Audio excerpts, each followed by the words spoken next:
Now, and here in the living room we find Mrs. Victor Gook and young Mr. Rush Gook. Sade is seated in the easy chair beneath the floor lamp darning socks, while her son, lying shoelessly on the davenport, stares at the ceiling and thinks thoughts.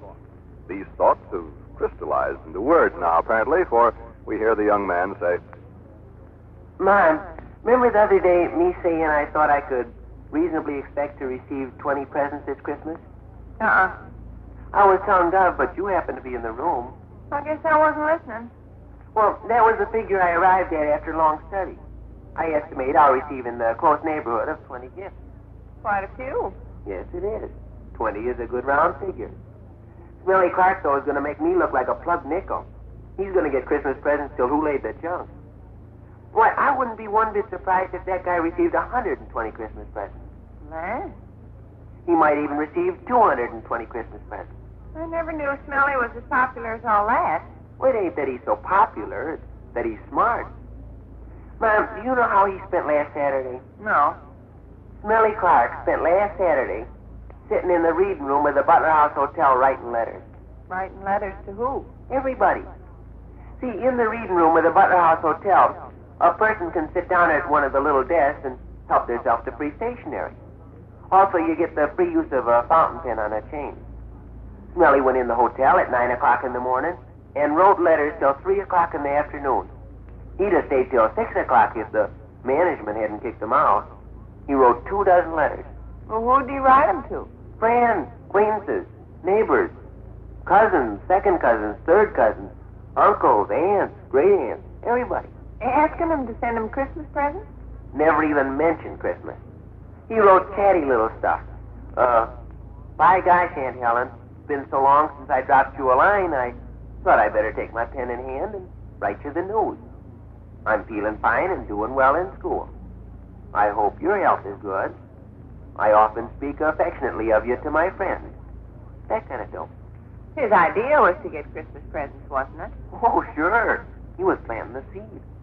Kind of a grabby way to do business, seems to me. Well, yes, perhaps so. Very grabby way to do business. Smelly's making kind of a game out of it, get the angle. He wrote 24 letters to people. If he bats 1,000%, he'll receive 24 presents as a result of them 24 letters. Maybe he'll only bat 500%. Maybe only 12 will come through. I think Smelly ought to reap a rich harvest. Look, suppose you had a nephew, age 14, living in Des Moines, Iowa. You haven't heard from this nephew in a long time. All of a sudden, you receive a nice chatty letter from him. Wouldn't you think to yourself, why, what a fine young gentleman my nephew is? I think I'll remember him at Christmas time. Wouldn't you think that? No. Sure you would. I'd think, why, what a horrid, grasping little nephew I got. He writes me letters hoping he'll be able to squeeze Christmas presents out of me. No, but Smelly's letters are smart. He didn't make the slightest reference to Christmas. He wrote chatty stuff. By gum, Uncle Ed, how's that bum leg of yours? I often think of you and Aunt Mildred and wish we could see more of each other. Of course, a few of his letters was just pot shots in the dark. For instance, he wrote to a friend of a friend of a friend of his father's. Oh. Well, Smelly had nothing to lose except the 3-cent stamp for postage. What did he say in his letter to this friend of a friend of a friend of his father's? Chatty dope. I've heard different parties praise you and your good looks on many occasions, Mr. Schwartz. It certainly would be charming to make your acquaintance. Next time you're in the city, please look me up. Mr. Schwartz is supposed to read the letter and then send him a Christmas present, huh? Sure. Ish. Well, he might. He might think like this. By golly, that Smelly Clark must be a clever lad. I'll just skip downtown and buy him a $2 necktie. Oh, for mercy. So Smelly's making a game out of it, get the angle? Uh-huh. Here's another stunt he's been pulling around town. Suppose I'm Mr. Alfred Johnson, and I got a fountain pen with my name on it. And Smelly knows I got a fountain pen with my name on it. All right. Smelly will come up to me and he'll say, Mr. Johnson, pardon the personal nature of the question, but do you happen to own a fountain pen with your name on it? I say, why, yes, I do. Then Smelly says, drat the doggone luck. I just had the clerk down at Empson's jewelry store lay one aside for me. Catch on? Smelly's just the same as telling you he bought you a fountain pen for Christmas? Exactly. And then he goes on to say, just forget about this conversation, Mr. Johnson.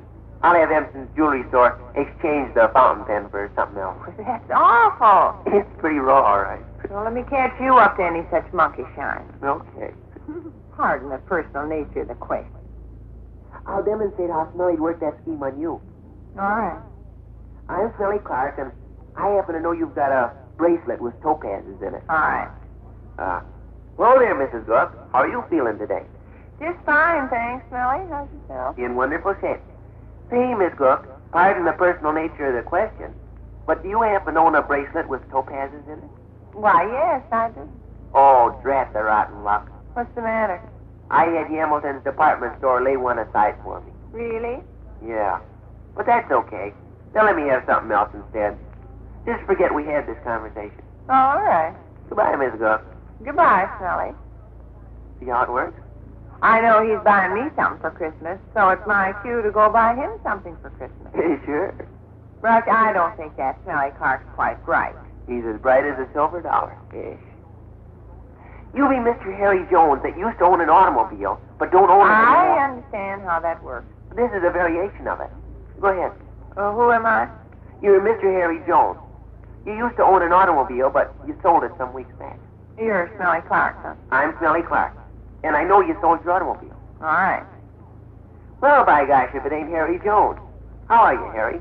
Just fine. I'm feeling good myself.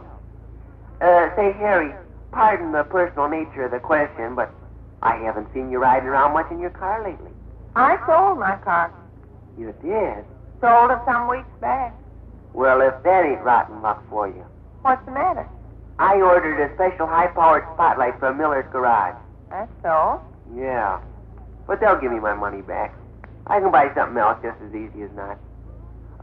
Forget we had this conversation, Harry. All right. How do you like that variation? It's terrible. Oh, I don't know. Wait till Christmas morning when you see Smelly wallowing around in about 200 presents. If that's the only way I could get Christmas presents, I'd let the whole thing slide. Smelly thinks of it as a game. Some game. And Smelly expects to receive at least 40 presents just on the strength of the compliments he's always given people. You giving people compliments these days? Pours on the compliments like axle grease and peach butter. Remember last night when he went to the grocery store with me? He gave Mr. Croucher the works. Did he say, pardon the personal nature of the question, but do you happen to own a bracelet with topazes?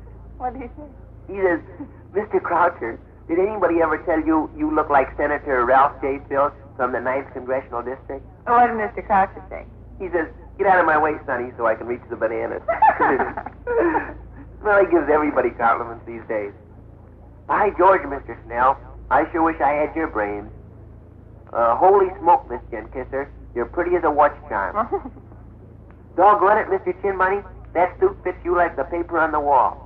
Must have cost $20 if it cost a cent. At least 40 Christmas presents Smelly expects to realize from passing out compliments. Oh, Rush, I'm sure your friend Smelly ain't any too bright. Just you wait and see. If he gets 200 gifts, it'll show whether he's bright or not. Like he said to me last evening. Rush, he says, I know human nature. I know human nature like a book.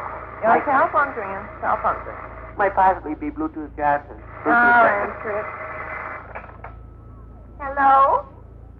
Hello there, lady. That so? Is it that cold? Golly. No, the big muckety-muck's at large meeting this evening. Yeah. It's a special one, I guess.